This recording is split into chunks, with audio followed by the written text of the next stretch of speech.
Cadence is a word we use in music to describe how specific combinations of chords or of individual notes control the flow of a piece of music. Ever wondered how a songwriter knows what chords to use where when they're writing a song? Or have you ever wondered how it is that some musicians seem to be able to guess what chord's coming next, even when they're playing a song they've never heard before? Well, these abilities come largely from understanding cadences.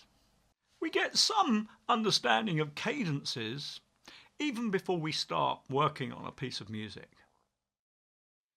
This comes if we look at the lyrics of a song, and in particular if we recite those lyrics as a poem. To demonstrate, let me recite to you the first part of a song that I and many guitarists of my generation learnt as their very first song, Bob Dylan's Blowing in the Wind. How many roads must a man walk down before you call him a man? How many seas must a white dove sail before she sleeps in the sand? Yes, and how many times must the cannonballs fly before they're forever banned? The answer, my friend, is blowing in the wind. The answer is blowing in the wind. Now listen to me play the chords of the song and see if you can hear how the chords work together to control the flow of each line of the song. In some ways, cadences operate a bit like commas, semicolons, full stops or periods used in normal prose. I'll try and exaggerate this a little as I play to help you spot what I mean.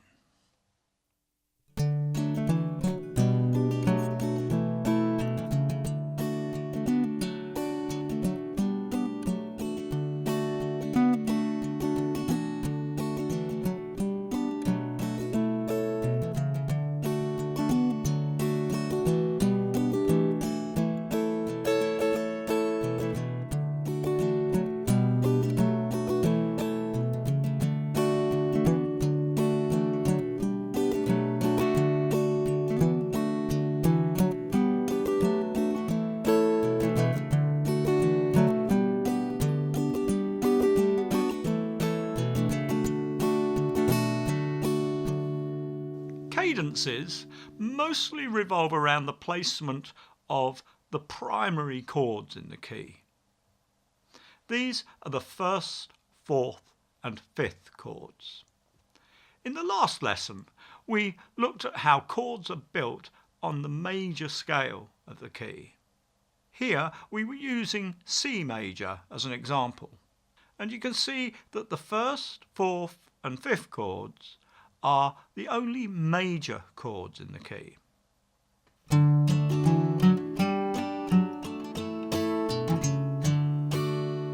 So I'm playing this in the key of D major. So the chords you're hearing are D, G and A, the 1, 4, 5 chords from the key of D. However, because I've got the capo at fret 7 here, the chord shapes I'm using come from the key of G. G is chord 1, C is chord 4, and D is chord 5 in the key of G. When using a capo, or when transposing from key to key, things can quickly get very complicated.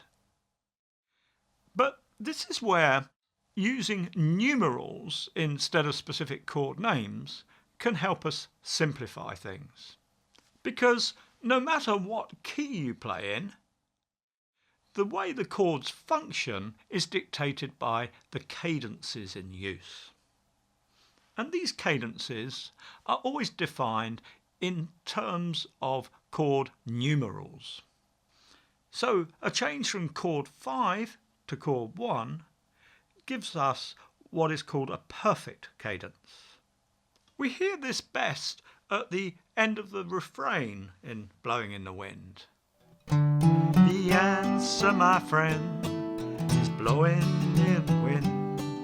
The answer is blowing in the wind. Can you hear how that change from the D shape to the G shape, that's chord 5, to chord 1, gives us a sense of completion, if you like, a perfect or authentic ending to the verse.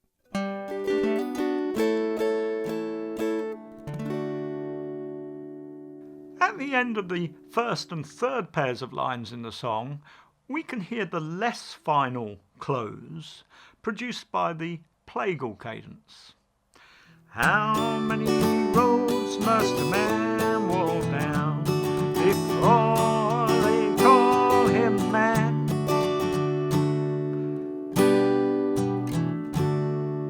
So instead of the final effect that the 5 to 1 pairing gives us, we've got the 4 to 1 movement, giving us more of a sort of semicolon. We finished for the time being, but there's more to come.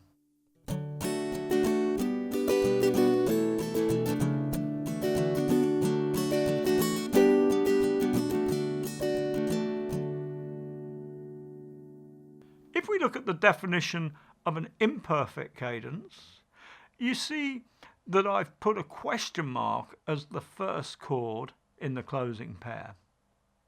This simply means that any chord followed by the 5 chord will act to leave the line hanging, make it sound incomplete, imperfect, or unfinished. You can hear this used after the second pair of lines. How many seas must the white dove sail before she sleeps in the sand? As a device that lets us know that Mr. Dylan's list of questions isn't finished yet. To complete our demonstration of how cadences work to control the flow of a song, here is my version of the whole of this first verse of Blowing in the Wind.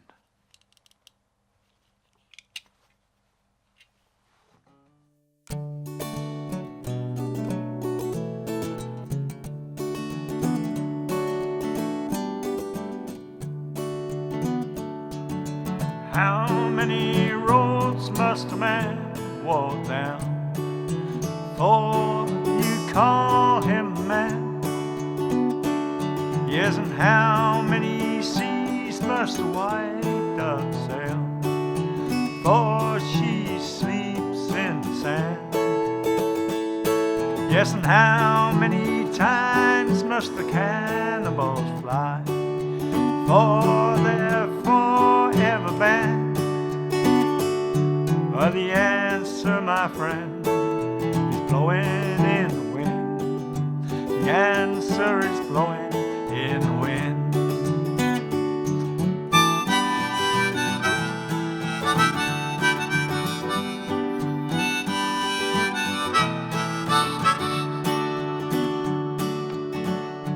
This lesson is intended just as a brief introduction to this important subject.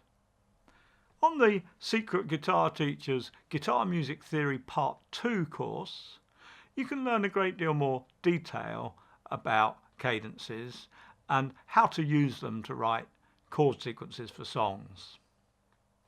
Also, you can learn how understanding them helps you work out the chords to songs that you listen to. See you again soon.